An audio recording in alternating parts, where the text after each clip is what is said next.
Gabi mga kaibigan, maraming salamat po sa inyong lahat. Welcome po kayo dito po sa programang Expose the Truth. Tayo po'y magsuri mga kaibigan at mag-analyze sa mga ginagawa ng mga Iglesia Katolika, mga kapatid. Ano po? Ako bilang mangangaral ng salita ng Diyos, marami akong nakikita na kamalian itong mga Iglesia Katolika. Tulad na lamang po, ang kanilang member hindi po nila tinuturuan ng tamang aral ng Diyos. Kasi ito mga kaibigan, hindi po ito paninira pero katotohanan ito. Magtanong po kayo sa mga nagsasabing deboto ng Katoliko. Yung mga nagro-rosaryo, pag may patay, sila po ay nagro-rosaryo. Meron po silang mga tinatawag na 9 days. Meron din silang tinatawag na 40 days. Kung ano-anong sinasabing aaral na sinasabi nila biblical naman daw. Asan sa Biblia 'yon, mga kaibigan? No? Asan sa Biblia yung 9 days, 40 days, 1 year, kung ano-anong mga aral na inimbento itong mga Katoliko, mga kaibigan. Pero tanungin nyo sa kanila, yung mga matatanda na gumagawa ng mga pagro-rosaryo, kung meron po silang mga aral ng Biblia, mga kaibigan, ay wala po silang masabi. Ilang beses ko nang ginawa yan, mga kaibigan. Nagtatanong po ako pero hindi sila sumasagot. Wala silang masabing aral talaga ng Diyos. Kasi binabasa lang nila dun sa maliit na papel na pamphlet, mga kaibigan, yung kanilang rosary, no? At saka panalangin. Binabasa nila, hindi nila alam manalangin, hindi nila alam magbasa ng Biblia. Sa totoo lang, mga kaibigan, ito hindi po paninira ito. Alam po yan ng mga tao, mga kaibigan. At yung mga tinatanong ko sa mga nagko-comment dito po sa mga video na aking pinapalabas ay bakit kayo gumagawa ng larawang inanyuan? Hindi naman daw pinagbabawal yun. Dahil ang bawal lang daw naman ay yung larawang inanyuan na Diyos-Diyosan. Hindi naman daw Diyos-Diyosan yung kanilang ginagawa. Nagtataka ako, mga kaibigan, ang lagi nilang isinusumbat ay dahil si Moises daw ay gumawa naman daw ng kerubin at ang Diyos pa daw ang nag-utos, no? Ayon kay Darwin Gitgano, mga kaibigan, at yung mga iba pang mga Katoliko, ang Diyos daw ang nag-utos kay Moises gumawa ng kerubin. Tama nga, mga kaibigan. Ang tanong, ikaw, pinagawa ka ba ng Diyos na kerubin? Si Moses lang naman pinagawa no? Si David gumawa ba? Yung mga iba gumawa ba? Si Abraham gumawa ba? Si Isaac, si Jacob, gumawa ba sila ng mga kerubin? Hindi naman Si Adan gumawa ba? Si Moises lang ang pinagawa, kaya gumawa si Moises, mga kaibigan, no? Dahil gumawa si Moises ng kerubin, gumawa ka na rin. At mga kaibigan at mga kapatid, no? Ang pinagtataka ko, lahat ng mga santo nila, ginawan nila ng rebulto. Kung sino-sino yung mga santo nila, bakit wala silang ginawa na rebulto ni Eva, rebulto ni Adan, no? Rebulto ni Enoch? Wala rebulto ni Moises o rebulto ni Abraham, rebulto ni Melchizedek. Mga matuwid na tao ito mga banal na tao ito, pero wala silang mga rebulto na ganon. Kung sino-sino yung mga ginagawa nilang mga rebulto na hindi naman daw Diyos-Diyosan, larawang inanyuan, sabi sa Biblia katulad ng tao, katulad ng ibon, katulad ng mga nasa langit. Hindi ba katulad na? At saka ito mga kaibigan, ano? Ito ay katotohanan nito mga kaibigan, no? Bakit nila ginagawang patunay tuwing sabihin mo bakit sila gumagawa ng larawang inanyuan, gumawa naman daw si Moises, no? Ang tanong, gumawa ba si Kristo? Kasi nasa nasa Kristyanismo tayo. Tayo po ay panahong Kristyanismo mga kaibigan, hindi po panahon ni Moises, hindi po panahon ng Old Testament, tayo po ay panahon ng New Testament. Lahat ng ginagawa itong mga Katoliko mga kaibigan, paggawa ng rebulto, paghingi ng dasal sa mga banal daw, ibig sabihin ang mga pari ay ang sinusunod nila, ang ginagawa nila yung lipas na. Parang ganun mga kaibigan. Sige nga, mga Katoliko, bakit kayo gumagawa? Sa panahon ni Moises yun. Panahon ni Moises lipas na Nasa panahong Kristiyano po tayo. No? Nasa panahong Kristiyano tayo. At wala kayong mababasa na si Kristo'y gumawa ng larawang inanyuan. Hindi po gumawa ng mga apostol ng larawan ni Abraham, larawan ni David, larawan ni Adan, ni Abel. Hindi po sila gumawa ng larawan ng mga banal, no? At hindi po sila humingi ng dasal sa mga banal tulad nila Jacob. Wala saan nyo kinuha yan?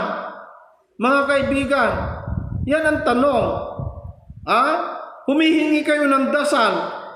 Itinuro ba yan ng mga apostol? Saan, mga kaibigan? Meron bang itinuro ng mga apostol na kailangan tayong humingi ng dasal? Na parang ito ay representasyon? Wala mga kaibigan, no? At yung, pakinggan nyo ito, itong dasal na ito, pakinggan natin sandali. Panalangin ng pagtitiwala kay Santo Padre Pio. Sa ngalan ng Ama at ng Anak at ng Espiritu Santo, o pinagpalang Santo Padre Pio ng Pietrelcina, ang santo na makabagong milenyo, ikaw ay aming kaibigan, tagapag-aliw ng aming kaluluwa at takbuhan naming mga makasalanan. Ayan mga kaibigan, ginawa nilang tagapag-aliw ng kanilang kaluluwa itong si Pio. Pero Biblia mga kaibigan, sino po ang sinasabi ni Kristo na utusan ng Ama na tagapag-aliw? Basahin po natin. Datapwat ang mang-aaliw sa makatuwid bagay ang Espiritu Santo. Hindi si Padre Pio, mga kaibigan. Ang Espiritu Santo, nasusuguin ng Ama sa aking pangalan, siya ang magtuturo sa inyo ng lahat ng mga bagay at magpapaalaala ng lahat na sa inyo'y aking sinabi. Aliwanag itong mga Iglesia Katolika, ang ginawa nilang tagapag-aliw ng kaluluwa nila ay si Padre Pio. Labag yan sa Biblia mga kababayan.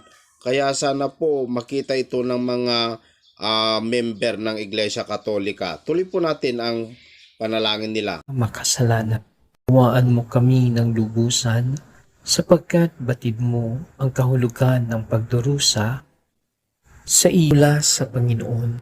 Sa iyo ay aming ipinagkakatiwala ang aming pagsusumamo na kami ay ipamagitan. Yan, tignan nyo mga kaibigan, nakatarantaduhang aral ito. Ginawa nilang tagapamagitan si Padre Pio. No? Pero sa Biblia mga kaibigan, mayroon lang isang tagapamagitan sa Diyos at sa tao. Doon po sa unang Timoteo Kapitulo 2, versikulo 5, ganito ang sinasabi. Sapagkat may isang Diyos at may isang tagapamagitan sa Diyos at sa mga tao, ang taong si Kristo Jesus. O di ba maliwanag yan mga kaibigan na si Kristo lang ang isang tagapamagitan sa Diyos at kung sino-sino pang mga santo na ginawa ninyong tagapamagitan. Sabi sa Biblia, si Kristo lang ang isang tagapamagitan sa Diyos at sa mga tao. Labag yan sa Biblia yung ginagawa itong mga Iglesia Katolika, mga kababayan. Tuloy nga natin. Sa makapangyarihang Diyos, kamtan, ang biyayang tunay po naming hinihiling.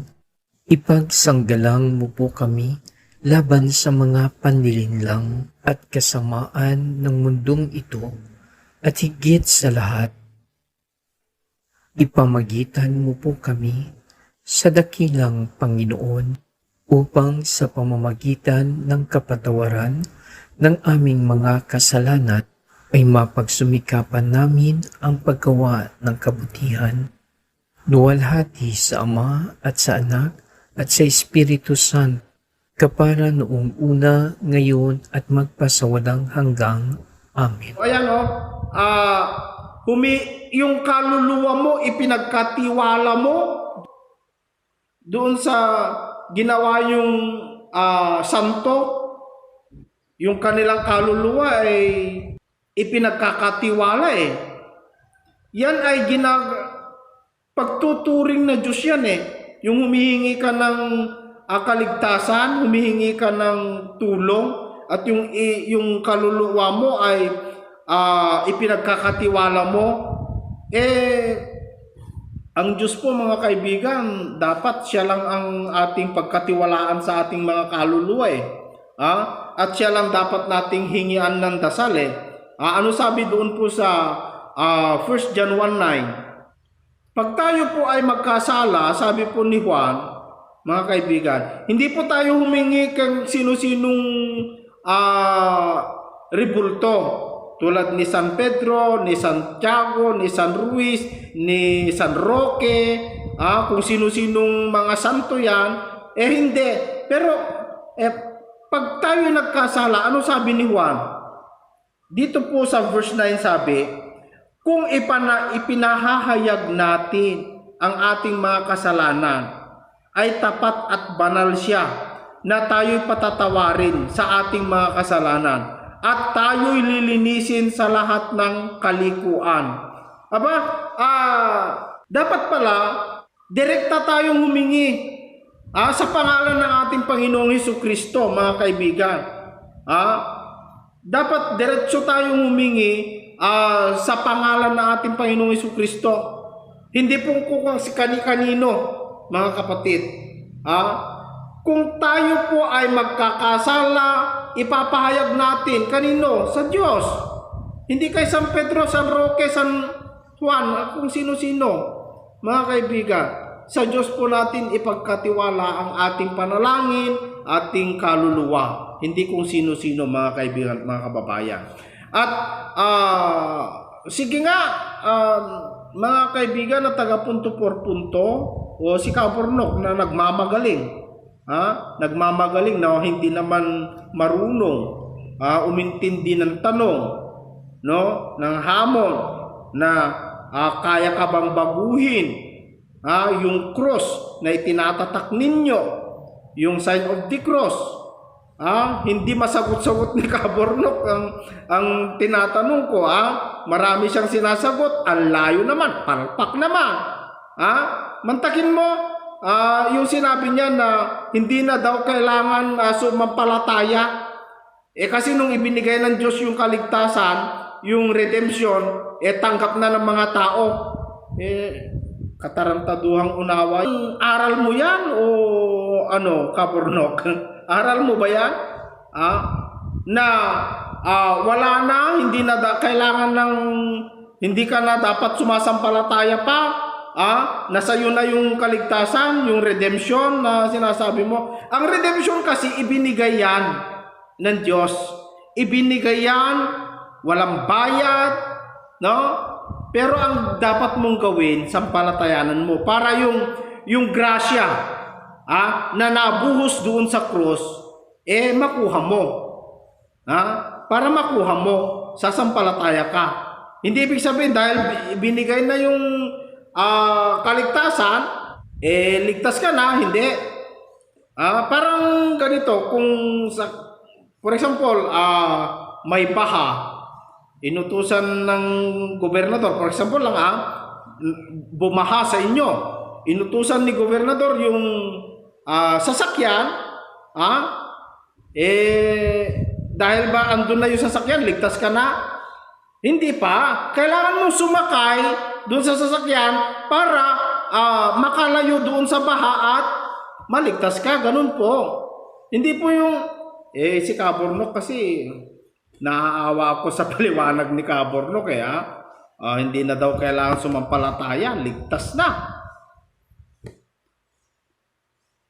Kakaibang unawa yan, Cabornok, O ito pa, mga kaibigan, hamon ko sa inyo, meron bang ginawa ni Kristo na sign of the cross? Meron bang ginawa na larawan ni Abraham, ni Noe, ni Abel? Mga banal ito gumawa ba si Kristo? Para sabihin ninyo, dahil gumawa si Moises ng kerubin, gumawa rin kayo. Inutusan ba kayo ng Diyos? Sana naman mabuksan ang isip ng mga ibang Katoliko dyan, mga kaibigan. No? Sana naman mabuksan ang kanilang mga unawa. Hindi tulad yung pangunawa ni Cabornok at ni Darwin Gitgano na napakalayo, sobrang layo, Cabornok. So, yan po ang masasabi ko, mga kaibigan. Ang mga Katoliko ay gumagawa ng palusot na hindi naman nakakalusot. Mga kapatid, si Pedro na tunay na Pedro ayaw pasamba. Ito namang mga Katoliko, gumawa sila ng larawan ni Pedro, linuluhuran. Dinadalangin. Hindi ba pagtuturing na Diyos yan, mga kaibigan? So, maraming salamat po sa inyong lahat na nakantabay sa programang Expose the Truth.